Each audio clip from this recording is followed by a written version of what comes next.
Hello everyone, welcome back to my YouTube channel. তো আজি মই লৈ আহিছোঁ ডিষ্ট্ৰিক্ট লেভেল ইণ্টাৰনেল এক্সামিনেশ্যন অৰ্থাৎ প্ৰি ফাইনেল এক্সামিনেশ্যন লখিমপুৰৰ অসমীয়া ছাবজেক্ট লৈ। চ' ইয়াত মই কুৱেশ্যনবোৰ প্ৰভাইড কৰিব আহিছোঁ অনলি ফৰ ইয়ৰ প্ৰেক্টিছ। তোমালোকে এই কুৱেশ্যন পেপাৰটো প্ৰেক্টিছ কৰিবা, কাৰণ লখিমপুৰ ডিষ্ট্ৰিক্টৰ যোনবিলাক ষ্টুডেণ্টছ আছা তোমালোকেতো অলৰেডি কুৱেশ্যন পেপাৰ পাইছা, কিন্তু বাকী ডিষ্ট্ৰিক্টবোৰৰ এতিয়ালৈকে কুৱেশ্যন যিহেতু পোৱা নাই আৰু টেষ্ট পেপাৰো ওলোৱা নাই, গতিকে এই কুৱেশ্যন পেপাৰটো প্ৰেক্টিছ কৰিবা আৰু মোক জনাবা যদি ইয়াৰ ডিটেইলড এক্সপ্লেনেশ্যন লাগে, মানে যদি ব্ৰড কুৱেশ্যন বা শ্বৰ্ট কুৱেশ্যনৰ আনচাৰবোৰ লাগে তোমালোকে জনাবা, মই এইটোৰ ওপৰত এটা ভিডিঅ' বনাম। চ' লেটছ গ' ফৰ ইট। চ' প্ৰথম কুৱেশ্যন আছে ভাৰতীয় সংস্কৃতিৰ প্ৰাণ কি। তাৰপিছত আছে সংমিশ্ৰণত অসমীয়া সংস্কৃতি নামৰ পুথিখনৰ ৰচক কোন। তাৰপিছত 2 নম্বৰ আছে চমু উত্তৰ লিখা, যিকোনো দুটা। অসমৰ পুৰণি সাহিত্যৰ সমলবোৰ কি কি? এজন সফল উদ্যোগী হ'বলৈ কি কি গুণৰ প্ৰয়োজন? অসমৰ সংস্কৃতিৰ বৰণীয়া আৰু বৈচিত্ৰ্যপূৰ্ণ হোৱাৰ কাৰণ কি? তাৰপিছত আছে 3 নম্বৰ, তলৰ যিকোনো এটা প্ৰশ্নৰ উত্তৰ লিখা। ক আছে এজন উদ্যোগী হোৱা যিমান সহজ, সফল হোৱাটো সিমান সহজ নহয়। কথাষাৰ পাঠৰ আধাৰত বুজাই লিখা। তাৰপিছত খ আছে সংস্কৃতিৰ অবিচ্ছিন্ন ধাৰাই হৈছে ভাৰতীয় জীৱনৰ মূল সম্পদ। ভাৰতীয় সংস্কৃতি প্ৰাপ্তিৰ সহায়ত বুজাই লিখা। তাৰপিছত 4 নম্বৰ আছে কুঁৱলীয়ে মাক দেউতাকৰ হোটেলৰ কঠোৰ অগ্ৰিম ভাড়া কিহৰ যোগেদি জমা দিলে। তাৰপিছত খ আছে হস্পিটেলৰ পৰা ওলাই ঘৰলৈ নগৈ অৰুণিমা সিনহা কাৰ ওচৰলৈ গৈছিল। তাৰপিছত 5 নম্বৰ আছে চমু উত্তৰ দিয়া। ইয়া মোৰ মায়ে দিয়া আশীৰ্বাদ, এয়া কেৱল এডাল চেইন নহয়। কথাষাৰ কোনে আৰু কাক কৈছিল। তাৰপিছত আছে তলৰ যিকোনো এটা প্ৰশ্নৰ উত্তৰ লিখা।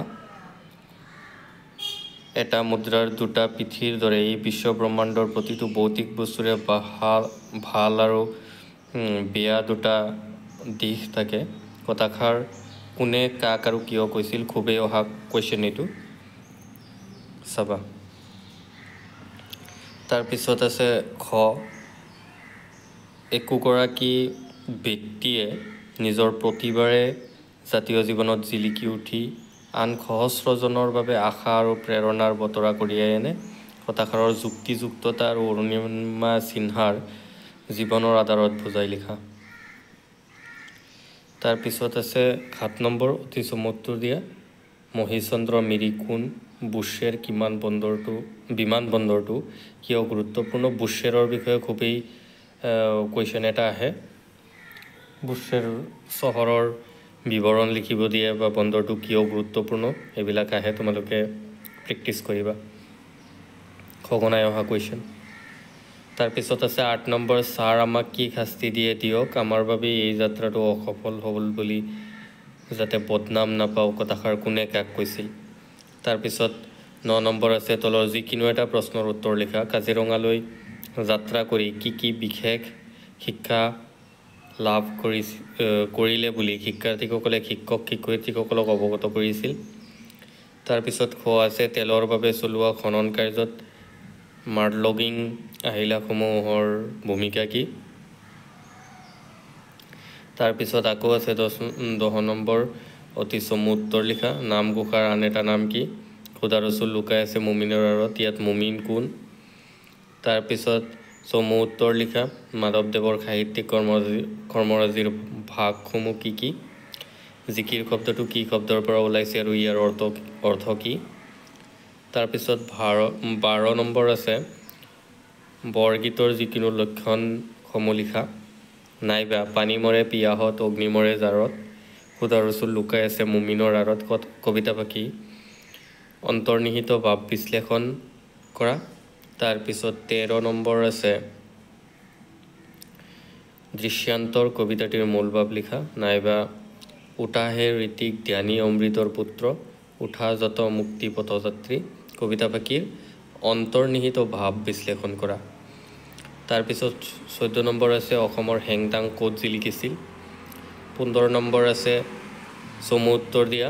মই অসমীয়া কবিতাটোৰ মাজেৰে কবিৰ কি ভাৱ প্ৰকাশ পাইছে বা প্ৰকাশিত হৈছে। তাৰপিছত খ আছে মৰিলে দাহ কৰিবলৈও এজন মানুহ নাই, যখৰ পোৱালিহঁতে কাক কোনে চায়। ইয়াত যখৰ পোৱালি বুলি কাক কোৱা হৈছে। তাৰপিছত 16 নম্বৰ আছে তলৰ যিকোনো এটাৰ ব্যাক বাক্য সহ সমাসৰ নাম লিখা। দুৰ্ভিক্ষ, চোৰ, দৰা, সমসাময়িক। চ' এইবোৰ সমাসৰ নাম লিখিব দিছে আৰু ব্যাক বাক্য লিখিব দিছে।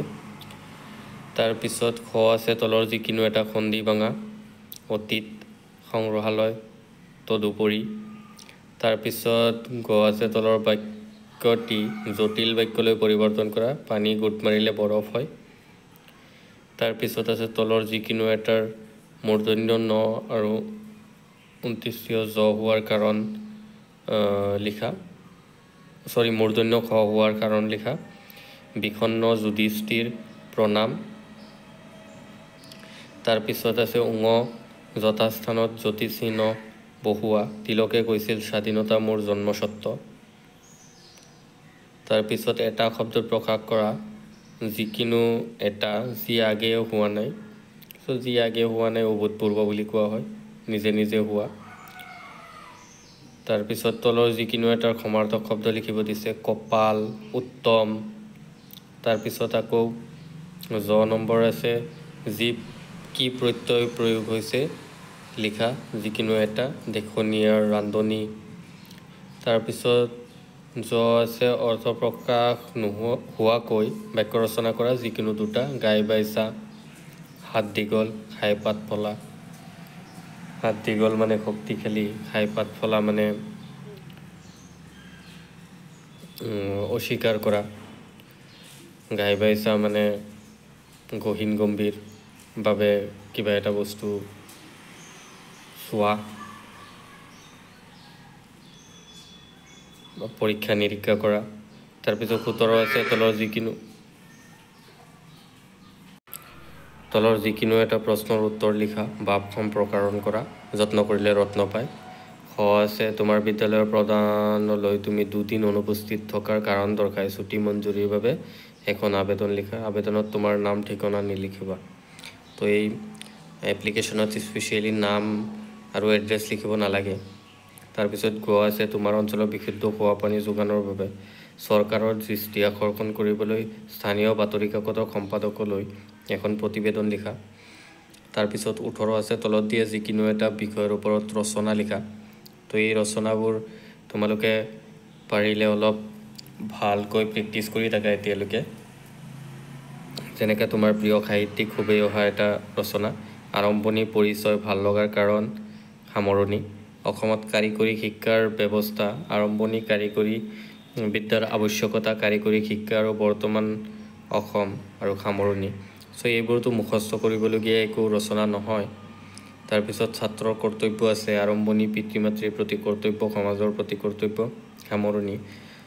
চ' খুবেই সহজ কুৱেশ্যন, খুবেই সহজ ৰচনাও দিয়া হৈছে ইয়াত লখিমপুৰ ডিষ্ট্ৰিক্টত অহা। চ' তাৰপিছত 19 নম্বৰ আছে বৈচিত্ৰ্যময় অসম নামৰ দ্ৰুতপাঠত সন্নিৱিষ্ট অসমৰ যিকোনো দুটা জনগোষ্ঠীয় উৎসৱ পাৰ্বণ সম্পৰ্কে চমুকৈ লিখা। তাৰপিছত 20 নম্বৰ আছে তোমাৰ দ্ৰুতপাঠত সন্নিৱিষ্ট অসমৰ যিকোনো দুটা জনগোষ্ঠী বিশেষভাৱে বৰঙণি যোগোৱা একোজনকৈ ব্যক্তিৰ বিষয়ে চমু টোকা লিখা। তাৰপিছত আছে গ্ৰুপ বি, তলৰ যিকোনো এটাৰ অতি চমু উত্তৰ লিখা। অসমীয়া গদ্য সাহিত্যৰ জন্মদাতা কোন? প্ৰথম অসমীয়া চনেট কবিতাটোৰ নাম কি? তাৰপিছত আকৌ চমু উত্তৰ লিখা যিকোনো দুটাৰ। প্ৰাচীন কালৰ ভাৰতৰ শিক্ষাৰ মূল উদ্দেশ্য কি আছিল? আততায়ী কাক বোলে? নাগাৰ্জুন কোন? তেওঁ ক'ত আছিল? তাৰপিছত 23 নম্বৰ আছে প্ৰাচীন ভাৰতৰ কিমানখন বিশ্ববিদ্যালয় আছিল? প্ৰত্যেকৰে নাম লিখা। অথবা কুৰুক্ষেত্ৰৰ ৰণৰ আৰম্ভণিতে কৃষ্ণ, অৰ্জুন, ভীম, যুধিষ্ঠিৰ, নকুল আৰু সহদেৱে বজোৱা শংখকেইটাৰ নাম লিখা। তাৰপিছত 24 নম্বৰ আছে কপিল মুনিৰ মাতৃৰ নাম কি আছিল? অম্বিকাগিৰি ৰায়চৌধুৰীক কি আখ্যা দিয়া হৈছিল? তাৰপিছত কানাইৰ চাতুৰি কবিতাটিত কাঠবাজি বুলি কাক কৈছে, ইয়াৰ অৰ্থ কি? তাৰপিছত 26 নম্বৰ আছে উত্তৰ লিখা যিকোনো এটাৰ মোহিনী স্বৰূপে অমৃত পিয়ালো খাদিলো দেৱৰ কাম। কোনে মোহিনী ৰূপ ধাৰণ কৰিছিল? তেওঁ কাক অমৃত খুৱাই দেৱতাৰ কাৰ্য সাধন কৰিছিল? হৰচিমাৰি লিখা। নাইবা নহ'লে যে বিশ্বসভাত নহ'ব তোৰ বহাৰ ঠাই, বিশ্বসভাত বহাৰ ঠাই পাবলৈ কবিয়ে কি কৰিবলৈ নিৰ্দেশ দিছিল? তাৰপিছত 27 নম্বৰ আছে তলৰ বাক্যটি শুদ্ধকৈ লিখা। মই 10মান শ্ৰেণীত পঢ়োঁ। খ আছে পৰা আৰু উপসৰ্গ ব্যৱহাৰ কৰি দুটা শব্দ লিখা। তলত দিয়া যিকোনো দুটা শব্দৰ আধুনিক ৰূপ লিখা। হাৰলি, তাবক্ষণে, চৌপৰ, কুকুহা। 28 নম্বৰ আছে তলত দিয়া যিকোনো দুটা ছন্দৰ সূত্ৰ লিখি উদাহৰণ দিয়া। চৰণ, দুলুৰি, ঝুমুৰি আদি। So' these are the questions. Lakhimpur ডিষ্ট্ৰিক্টত অহা অসমীয়া কুৱেশ্যন পেপাৰ দিয়া হৈছে তোমালোকক। চ' এইবোৰ তোমালোকে প্ৰেক্টিছ কৰিবা আৰু যদি ইয়াৰ ডিটেইলড আনচাৰ্ছ এণ্ড এক্সপ্লেনেশ্যন লাগে comment below so' that I can help you little bit. আৰু যদি কুৱেশ্যনৰ PDF লাগে তোমালোকে কমেণ্ট কৰিবা আৰু মোৰ চেনেলৰ ডেছক্ৰিপশ্যনত টেলিগ্ৰাম চেনেল এটাৰ লিংক দিয়া আছে। চ' তাতে গৈ তোমালোকে জইন হৈ যাবা আৰু মই ট্ৰাই কৰিম যে কুৱেশ্যন পেপাৰবোৰ তাতে দিবলৈ।